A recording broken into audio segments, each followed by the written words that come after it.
বিসমিল্লাহির রহমানির রহিম। প্রিয় বন্ধুরা, আশা করছি সবাই ভালো আছেন। আজকে আপনাদের জন্য নিয়ে আসলাম নতুন একটি কিউব পিরামিড সিস্টেমের। এই কিউবটা মিলানোটা খুবই সহজ একটা বিষয়, তবে এটা সবাই সবাই বুঝবেন, খুব দ্রুত মিলাতে পারবেন। তবে জিনিসটা আশ্চর্যজনক যে কত দ্রুত মিলানো সম্ভব। প্রথমে আসুন জিনিসটা একটু এলোমেলো করে নিই।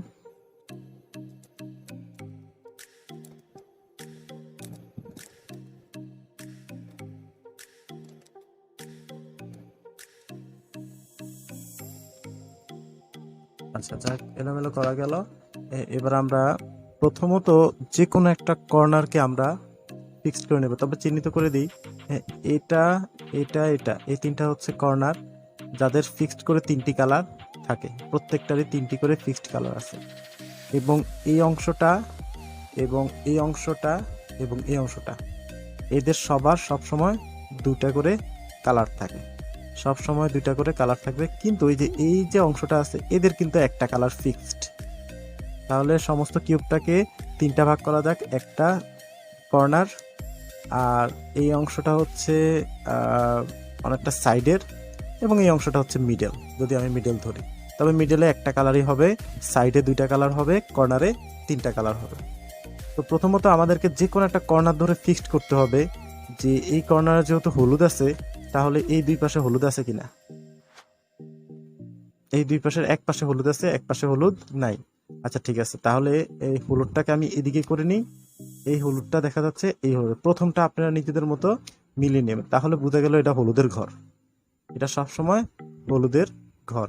তো অন্যান্য ঘরগুলো ঠিক হয়ে যাবে অটোমেটিকলি, অন্যান্য ঘরগুলো তখন ঠিক হয়ে যাবে। একটা ঘর যখন আপনি ঠিক করবেন, অন্যান্য ঘরগুলো অটোমেটিকলি ঠিক হয়ে যাবে।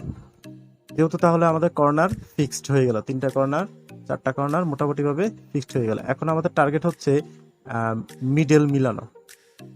আমাদের দ্বিতীয় স্টেপ হচ্ছে মিডল মিলানো। তবে মিডলটা মিলানোর বেলায় একটু লক্ষ্য রাখতে হবে, মিডলটা আমার হয় এই সাইডে, আর না হলে এই সাইডে থাকবেই। তো আমি দেখতেছি আমাদের মিডলটা এই সাইডে আছে, তাহলে আবার ঘুরিয়ে মিলিয়ে দিছি। আবার এই সাইডের মিডলটা এখানে আছে, আবার ঘুরিয়ে মিলিয়ে দিছি। তাহলে এই একটা মিডল তৈরি হয়ে গেল। অনেকটা ইজি না? তো আমরা ঘুরিয়ে অন্য কর্নারে যাই। এখানে একটা মিডলের দুইটা মিডল আছে, কিন্তু এই মিডলটা নাই। তাহলে কোথাও আছে, এই যে এখানে এসে বসিয়ে আবার মিলিয়ে দিলাম, তাহলে এই মিডলটাও মিলে গেলাম। মজার বিষয় হচ্ছে এই দুইটা মিডল মিলালে মোটামুটি বাদ বাকি মিডলগুলো অটোমেটিকলি মিলে যায়।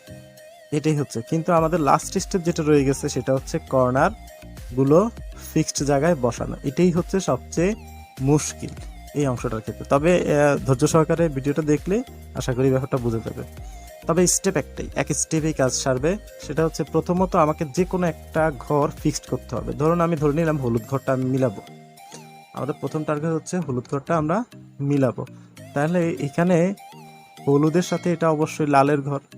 হলুদ এবং লাল কোথায় আছে? হলুদ এবং লালের কর্নারটা কোথায় আছে? হলুদ এবং লালের কর্নারটা এখানে আছে, উল্টা পাশে বসে আছে। তাহলে এটাও একটু জটিল হয়ে গেল।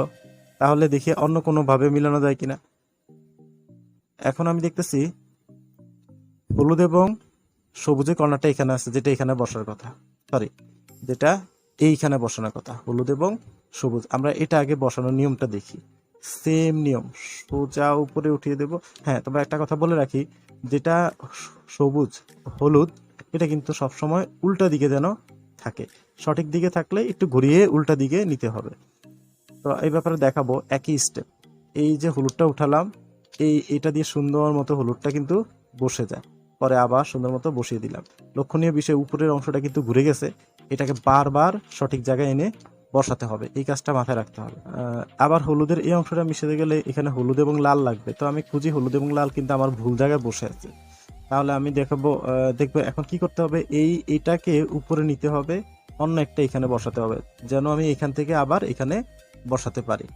তো নিয়মটা খুবই সহজ। এটা এখানে দিলাম, এটা এখানে দিলাম, তারপরে এখানে নিয়ে দিলাম। তো যে কারণে হলুদের লালটা কিন্তু উঠে গেছে। এবার আমরা হলুদ এবং লালটা সঠিক জায়গায় বসিয়ে দেওয়ার চেষ্টা করি। যেহেতু যেটা যেটা মিলাবো সেটা যদি যদি অপোজিটে থাকে, তাহলে কষ্টটা কম হয়। যেমন সুন্দর মতো ব্যাখ্যা করে এটা দিয়ে দিলে বাস মিলে যায়। প্রত্যেকবার নিয়ম কিন্তু এটাই। তবে উপরটা ভুললে হবে না, ওটা কিন্তু সঠিক জায়গায় এনে বসাতে হবে, কিন্তু এটা ভুললে হবে না।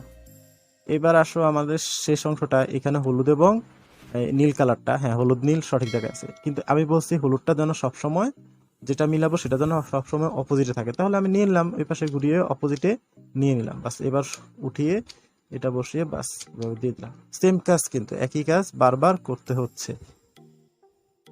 এবার আমাদের মোটামুটি হলুদ মিলে গেল। এবার আমরা যেটা মিলাবো সেটা এবার নিচে রাখবো, ধরে নিলাম আমরা এবার এটা মিলাবো। এটার জন্য দরকার এখানে হচ্ছে সবুজ এবং নীল। সবুজ নীলটা কোথায়, এই যে এখানে বসে আছে।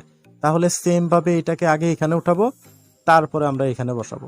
তো উঠানোর নিয়মটা দেখাচ্ছি।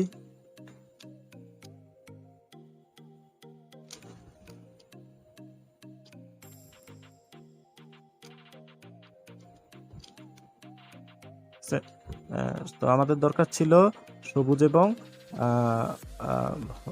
সবুজ এবং নীল কালারটা, এই যে এখানে আছে, এটাকে আমরা ফিক্সড ভাবে বসাবো। তবে হ্যাঁ, লক্ষণীয় বিষয়, এটা ভুললে হবে না যে আমাকে এটা মিলাতে হবে। এটা মিলাতে গেলে দেখা যাচ্ছে ওটা দূরে চলে যায়, সমস্যা কি, আমি নিয়ে আসলাম আবার আমার যতটুকু দরকার আমি ততটুকুর মধ্যে নিয়ে আসলাম, আমি এখানে বসাতে পারলেই হয়। যেহেতু সবুজটা ভিতরে আছে তাহলে সবুজটাকে আমার উল্টা দিকে দিতে হবে। তাহলে সবুজটাকে আমি দিলাম এইখানে, উঠালাম, সবুজটা মিলালাম, আবার সবুজটা বসায় দিলাম। তো মোটামুটি ভাবে আবার অ্যাঙ্গেল মতো সবারটা যার যার জায়গায় ফেরত নিয়ে আসলাম। এটা ছিল আমার সবুজের, হ্যাঁ যার জায়গায় যারটা ফেরত নিয়ে আসলাম। হ্যাঁ, আমার এখানে হলুদ কিন্তু ভেঙে গেছে, এটা নিয়ে টেনশনে কিছু নেই, আমার শুধু সিস্টেম বাই সিস্টেম মিলিয়ে যেতে হবে। এবার আমরা যে কাজটা করব সেটা হচ্ছে দেখবো আমরা কোনটার কাছে বসানোর সুবিধা হয়। যেমন যদি আমি হলুদের ঘরে এই লালটা বসানোর চেষ্টা করি, এটা আমার সুবিধা হয়, আগেও একবার বসাইছি, কোনো সমস্যা নেই, কিন্তু সিরিয়াল মতো আমরা বসিয়ে যাব। এটা যেহেতু উল্টা পাশে আছে তাহলে এটাকে বিপরীত উল্টা পাশে নিয়ে এভাবে বসিয়ে সুন্দর মতো মিলিয়ে তারপরে বসিয়ে দিলাম, মোটামুটি ক্লোজ। এবার আমাদের লাস্ট স্টেপ হচ্ছে, অন্তত আমরা লাস্ট স্টেপে চলে আসছি এখন। এই দুইটা এখানে আমরা বসাবো, আশা করি যে এখানে মিলে যাবে, যেহেতু উল্টা পাশে আমাদের হলুদ আছে, হলুদটা সেম ভাবে বসাইলাম, বাস মোটামুটি ভাবে সুন্দর মতো মিলে গেছে। একটাই কাজ বাকি, সেটা হচ্ছে এটা, বাস সুন্দর মতো মিলে গেল।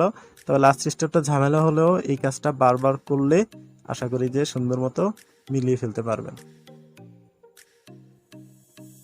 তো আজকের জন্য ভিডিওটা এতটুকুই। তারপরেও আপনাদের যদি কোনো বুঝতে সমস্যা হয় অবশ্যই আমাকে কমেন্ট বক্সে জানাবেন, আমি চেষ্টা করব আরও সহজ সরল এবং সুন্দরভাবে ভিডিওটা তৈরি করে আপনাদেরকে দিতে। আচ্ছা, তাহলে ভালো থাকবেন, আল্লাহ হাফেজ।